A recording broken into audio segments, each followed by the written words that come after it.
6,305 pounds, a little Puma 25-foot rear kitchen couples rig just came in on trade here at Haylet RV of Coldwater, Michigan.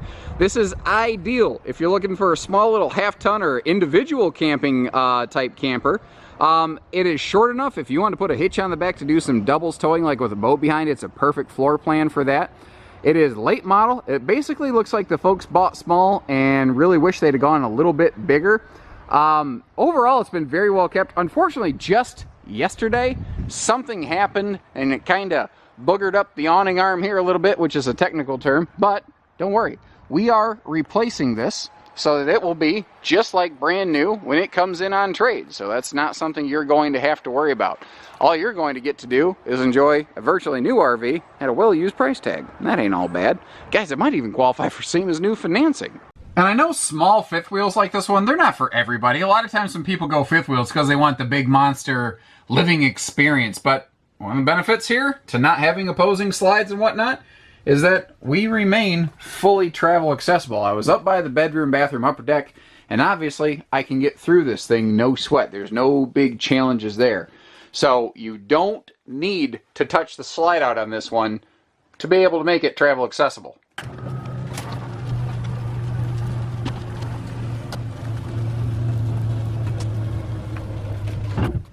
But man, what a difference does that make? Am I right? Does that not just really open this thing up? Even though it's a smaller rig, that slide does a heck of a job. Now this is a more basic series. The Puma is definitely, it well qualifies for the name of entry level. So your entertainment stuff here is very basic. We do have it's a combination Bluetooth soundbar, but it does have, it looks like a DVD receptacle, which is pretty darn cool. And you can see how, you want to throw a TV on the wall? You can. You've got room down below for entertainment, and I like the shoe garage area kind of down below here. They don't have dinette doors, but it does still have storage below that dinette base. What is a nice touch, though, is that power outlet hiding down there between the dinette benches, and the fact that all of our countertops are a sealed edge material. That's something that they've only recently changed over to doing on this brand, but I think a lot of people are going to appreciate it, because it makes the worry of water damage on my countertops kind of go away. We've got good windows everywhere. The slides, like exterior sidewalls, will open for airflow. And you might say, yeah, but these don't open for airflow. Don't forget that directly across from your slide out is our sofa, which has itself a big breeze window. So our seating does get good cross breeze. It's actually, whether it was intentional or not, they did a good job of allowing for that. Now, the other thing that is deceptively good here is the storage. That is one of the benefits of this floor plan. It's one of the things that makes it a good off-grid coach. Not only the shorter length does that make it good for towing recreational doubles, but the fact that in this little trailer, you've got a lot of storage space. And you'll see that every little nook and cranny opens up, and where they really crushed it is these overhead cabinets here. They put shelves in them because these are big tall cabinets, and that would just be a big tall waste of space if they didn't have the shelves in there for the maximized storage area. Down below, again, sealed edge countertops, in the table, in the kitchen, everywhere. And the fitted flush mount sink cover, in conjunction with the recessed stovetop, gives this thing some great counter space.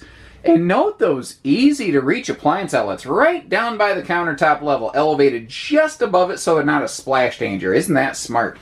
The stove, the oven, basically look like they weren't used. And frankly, guys, the whole RV pretty much looks like it wasn't used. It looks like the folks bought small and then went, oh, crap, we got a little too small. And then they pretty quickly updated and upgraded, because this thing's like what, a 2018 or whatever. It's virtually brand new, Overhead storage above. We already talked about that big door side window, but we're talking about storage right now. Even the sofa gets in on the game, and this thing is pure unadulterated storage. But next to the sofa, it just keeps going. It's ridiculous the amount of dry cabinet storage space this thing has, and note that has extra hanging closet space there. But I don't know that you're going to need it, because as we go through the hallway, there's even more storage. It's crazy. Extra dresser space down below, big place for big bulky items, and yet more closet space over here as you approach the bedroom. So most of your bedroom storage is actually out here in the hallway, which at a glance kind of sounds like a little bit janky, but the fact is this thing has more hanging storage space in it than even a lot of fifth wheels that have some sort of closet slide out, and they did so at a vastly lower weight and price point. This is a well executed floor plan. But closing everything up to give you a good look here, it never really looks big and bulky and imposing. There's a truckload of storage in this thing, but you'd never know it at a glance. It is very seamless, very clean in the execution. So we've already kind of seen this angle of things when we popped the slide open, but hey, thought I'd just give us a quick look. We do have central air, we do have central heating, so that is something that'll help us a little bit of extended season use. Moving our way up here to the bathroom, this has a classic kind of mid-bathroom deck, and that kind of makes sense because this is a bit of a classic fifth wheel floor plan. They got a big shower. It's really bossy in this room, but I think a lot of people are going to appreciate the larger radius shower and the skylight they have in here to give you that extra space. But I also like the fact that it's not just a mirror glued against the wall. This isn't over the top. You know, we got a basic plastic sink, we have a plastic toilet, but it's effective. It does what it needs to, and they don't have any like floor vents where they're right in the way right there. Notice that. Smart little executions. Other neat little detail is you got a little light switch here for your bedroom cabin lighting, which, hey, I thought was pretty cool. Now, the bedroom is small, but effective. One of the things they did here is they put this 60 by 80 residential queen mattress basically right on the floor of the gooseneck, so it's not like super tall. You don't have to climb into the thing. And then they gave both sides of the bed a nice stand with some outlets, and not a drawer, but a pocket. And that's purely a cost-saving measure. But hey, it's still effective. It gets the job done. And if you're looking for a small, lightweight, easy half-ton fifth wheel you want to throw a boat behind or something without a giant 3/4 ton truck, this is just kind of what you got to live with and look for. But they did a good job to make it pretty manageable and bearable, I think. Under that forward gooseneck area, it is diamond plated on that front bulkhead wall, which will help, you know, keep the thing looking good with any sort of stones get deflected toward it. There is a simple side mount solar prep plug there. This is a painted nose cap, so it should not experience any sort of significant fade issues, no more so than, say, your car could or the sidewall could over time. All of our windows are tinted to help keep that weather in check, and the underbelly is enclosed. So this is not made to be some kind of Four Seasons Arctic camper. People love to use that word Four Seasons. That's not at all the purpose of this RV.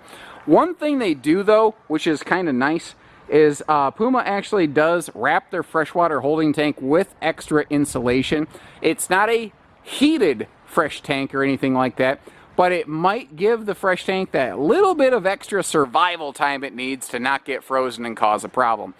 A really key thing to talk about on this little guy is when you're in these very price-sensitive small fifth wheels, a lot of times you'll still encounter manual rear stabilizer jacks.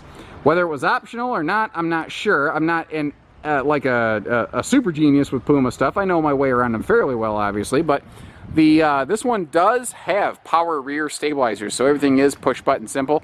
And I like the ladder on the back. That makes getting up and down easy. We already talked about how that front awning arm is going to be replaced, and I left the door open to remind myself that this does have an anti-slam door, so if it is a windy, gusty day, it's not going to bang against the side of the trailer and damage anything.